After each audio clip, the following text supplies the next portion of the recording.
Hi guys! Here are 5 signs na dili mi bati sa akong igsuon.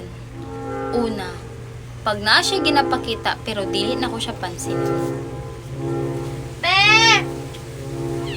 Te, tabangin ko, te. Tabangin ko. Bulok di ako English, tabangin ko. Hoy, tabangin ko! Number 2, kanang naa siya ginaingon pero wala ko'y madungog. Ate Ivan, ingon ko sa imo ha. Kaning baso ganing imo dito. Energy. Hoy, naon sa ko. Energy po tangit sa tubig para dili magkahin. Tamar.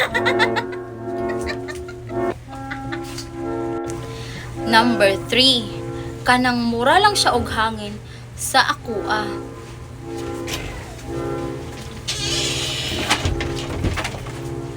Ay. Ay. Ay. Mura ka gago. Number 4, kanang wala ko'y makita sa iyang mga ginapakita. Te, lang tawa daw ni te bagay.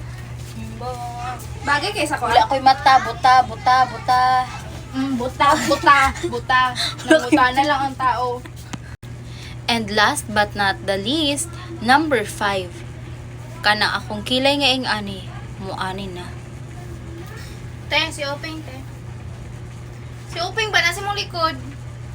Si Openg, gago. Si Openg ba na si mong likod?